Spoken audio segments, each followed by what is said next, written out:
영화를 보신 MCU 팬들 하나 묻고 싶습니다. Are you happy?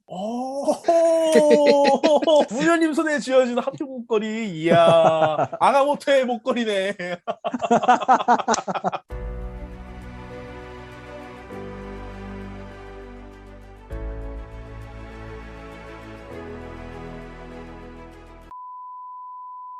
구도를 보면은 되게 좋은 구도예요. 이게 닥터 스트레인지는 대의를 위해서 사이를 희생하는 사람이고, 이제 스칼렛 위치 같은 경우는 전형적으로 이제 자신의 인생, 자신의 행복, 사이를 위해서 대의를 희생하는 그런 사람인데, 이 영화에서 이제 그 닥터 스트레인지가 막 그 레이첼 마가담스, 그 크리스틴 팔머랑 행복해? 막 이런 식으로 되게 중요한 얘기를 하는 것처럼 보였는데, 전 전혀 그게 정말 쓸데없다고 봐요. 신과 같은 존재가 된다면 행복할까? 행복의 조건은 무엇일까? 이런 걸 이야기하고 있거든요, 이 영화는. 근데 그 이야기를 완다와 닥터 스트레인지 두 인물을 가지고 굉장히 집중적으로 이야기해요. 심지어 고민하는 주체는 닥스고요. 결정을 내린 거는 완다예요.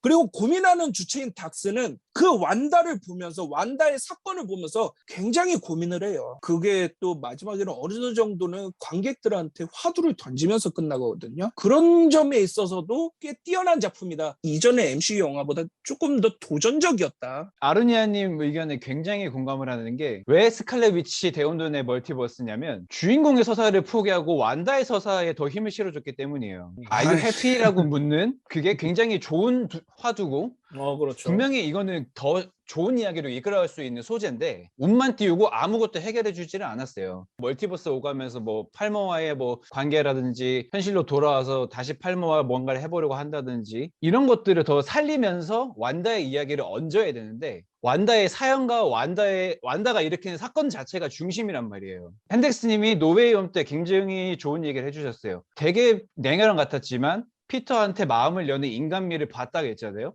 거기다 솔로 영화 나왔으면은 그의 서사에, 그의 남모를 사연들, 거기에 조금 더 집중했으면 좋았을 텐데. 닥터 스트레인지가 이미 노웨이 홈에서는 되게 인간적인 모습을 보여줬잖아요. 피터한테 좀 잘해주고. 아니 근데 하물며 지금은 엄마가 자기 아이들을 찾으려고 그렇게 난리를 치는 상태인데 닥스가 인간미를 한 번도 안 보여줬다는 게, 닥스는 심지어 한 번 본 적도 없는 꿈에 한 번 나온 아메리카 차베즈를 도와주려고 그렇게 난리 쳤잖아요. 내가 봤을 때 그거는 아마 다른 우주에 자기가 걔를 죽이려고 했으니까 거기에 대한 죄책감 때문이었겠지. 근데 그렇다 하더라도 스칼렛 위치는 자기 동료였는데 한 번 대화를 제대로 하려고 한 것 같지도 않고, 그 전쟁 씬은 시작하기 전에 웡이 대놓고 그러잖아요. 아예 한 번 더 경고를 해줘요. 너 말 똑바로 하라고. 너한테 우주의 운명이 달려있다고. 근데 닥스가 거기서 스칼렛 위치 이야기 한 번을 안 들어줘요. 싸우자 이거거든요. 닥스가 이미 안다한테는 인간미를 더 보여주지 않았고, 그렇기 때문에 노웨이 홈 이후에 나온 영화라서 더 특히 좀 닥스의 그 감정선이 잘 이해가 되지 않았고, 제가 봤을 때는 그 차베스가 만나게 해주잖아요, 아이들을. 그랬더니 그 아이들이 막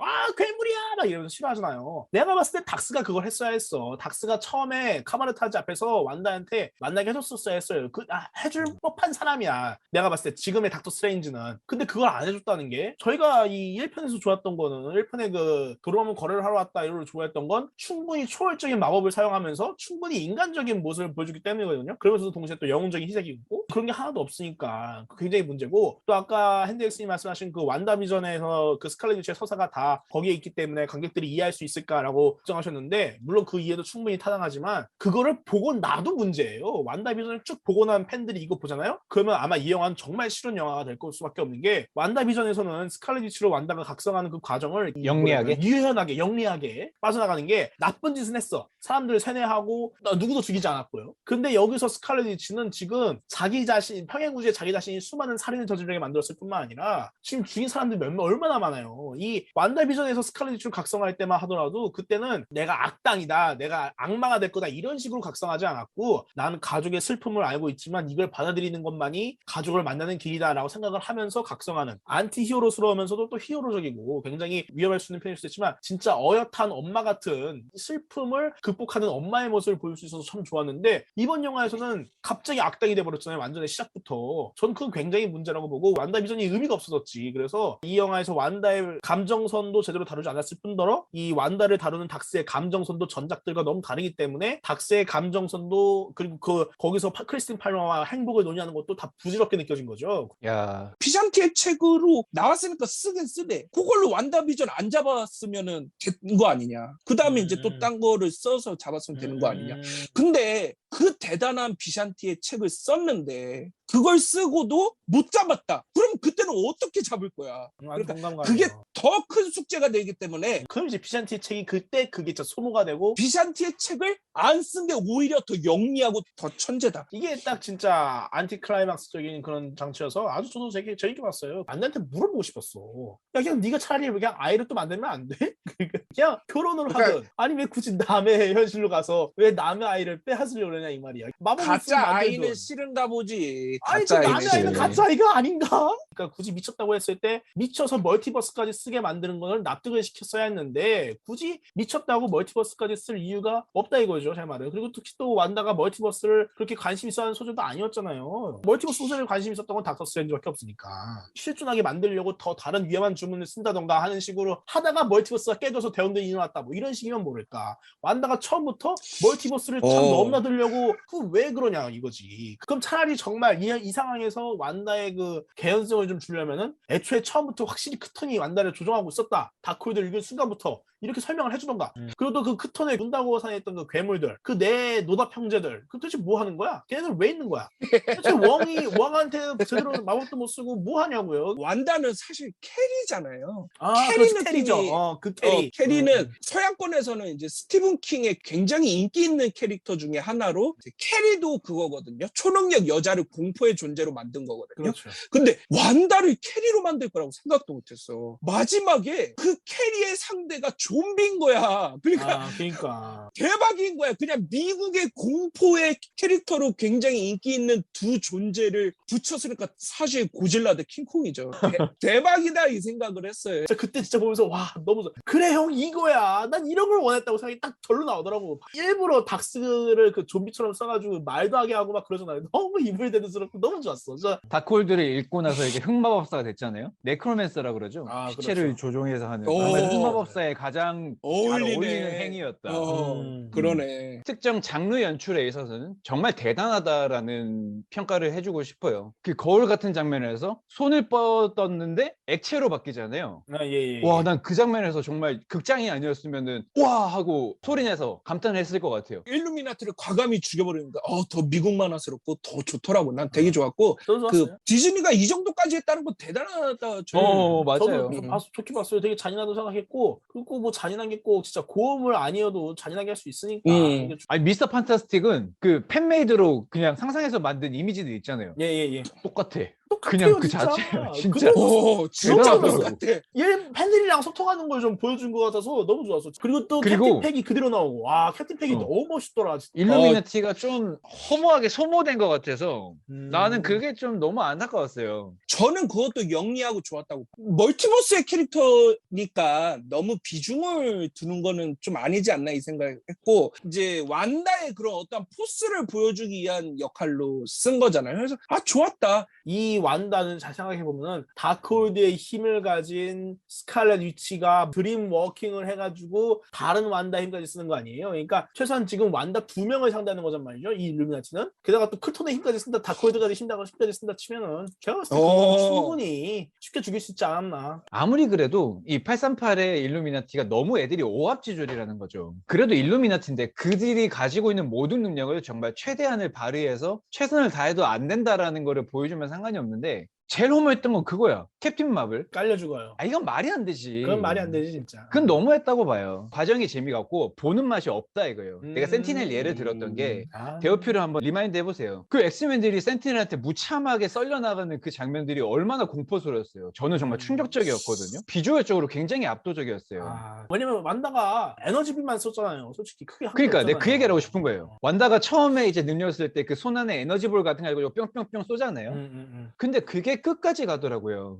근데 좀 그게 압도적인 모습과는 좀 굉장히 상반되지 않나라는 연출이었다고 생각을 하는 거예요. 비주얼적인 면에서 에너지만 쏘니까 정말 우와 이런 감탄사가 나올 정도로 좀 연출을 했으면 좋았겠고. 이 영화의 단점이 이제 그 카마라타지 씬인데요. 전투 방식이 사실 스타쉽 트루퍼스였어요. 그래갖고 맞아요. 스타쉽 트루퍼스예요. 오히려 스릴러물과 호러물에 더 잘하시는 분이 왜 갑자기 뜬금없이 이 거대한 대한 전쟁을 찍으려고 했는지 참 의문이고 차라리 각본을 바꿔서 그냥 처음부터 스칼렛 위치가 자연스럽게 능구렁이처럼 스티븐을 속여가지고 카마르 타비즈가 무방비할 때 은근히 들어가서 아메리카 차베즈를 유혹해가지고 흑화시키고 능력을 빼앗아가고 그게 훨씬 더 제가 봤을 땐 낫다고 생각하는데 카마르타지의 마법사들은 그 정도 수준의 마법밖에 못하는 거지. 아이언맨한테도 털릴 수 있기 때문에 그런 곳에 숨어 살고 있는 것 같아.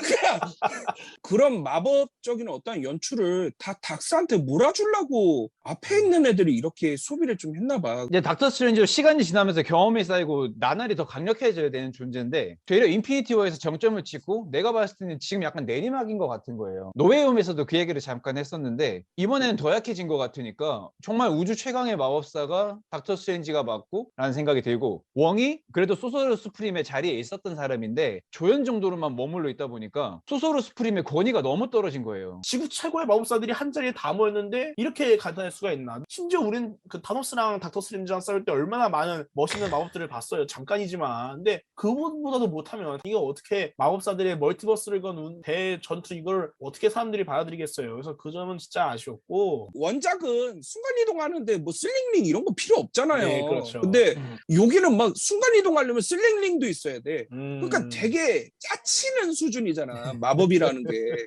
MCU 마법은 그렇게 대단한 수준이 아니거든요. 그렇다는 거야. MCU의 마법을 받아들여야 된다는 게 MCU는 마법이 한 과학급이야. 과학급. 그게 MCU한테 전혀 도움이 되는 생각하진 않아요. MCU가 지금 멀티버스를 소재로 쓰고 있고 이 약해진 마법도 스릴 있게 연출할 수 있는데 약해진 마법을 정말 약하게 연출했기 때문에 그런 게 좀 다른 영화도 아니고 닥터 스트레인지 자기 속편에서 이렇게 마법이 약하게 나온가 내가 봐서 이거는 좀 문제가 있지 않나 좀 그런 생각이 들었습니다. 이게 고정관념일 수 있는데 샘 레이미가 처음 스파이더맨 2라는 영화를 만들어낸 게 2000년대 초반이었잖아요. 그렇죠. 오늘날의 슈퍼히어로물의 흐름을 그 관객들의 니즈를 정확히 캐치를 못하고 있는 게 아닐까라는 이 샘 레이미 감독의 그 이블데드 스타일의 B급적인 그런 컬트적인 그 공포 영화 느낌을 일부러 더 많이 냈던 것 같아요. 특히 장면 전환들 할 때 보면은 웡 얼굴 딱 나올 때가 있어요. 그 중간에 한 번은 카메라를 아예 원형으로 작게 만들어가지고 다 꺼놓게 하고 다 그런 게 나온단 말이에요.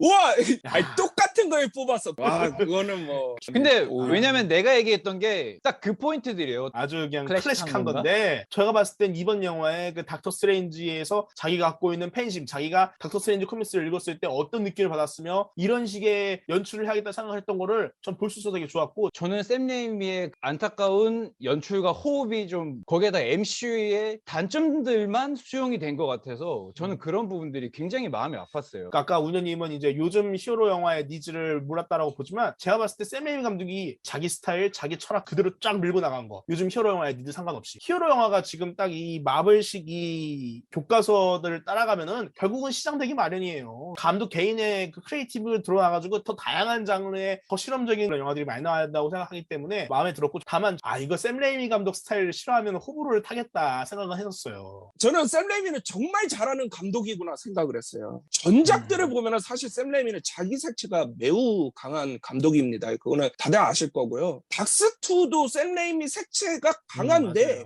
이 영화에는 분명히 MCU스러움도 있어요. 뭐 마블 스튜디오에서 요구를 했겠죠. MCU스럽게도 해라. MCU 입맛도 맞춰가지고 이렇게 두 가지의 맛을 잘 섞어서 버무려가지고 이렇게 만들어내는 거? 그거는 감독의 역량이 엄청난 수준이어야 돼요. 대부분은 제작사 입맛 맞춰주다가 자기 영화도 못 만들고 제작사 영화도 못 만들고 이상한 작품 나와서 수스커 같은 거 되는 거란 말이에요. 샘 레이미가 굉장히 자기 색채가 있는 괴짜 같은 감독이라 생각했는데 이 닥스2를 보험으로써 굉장히 상업 영화도 잘 만드는 굉장히 유연하다는 거죠. 실로 대단한 감독이다.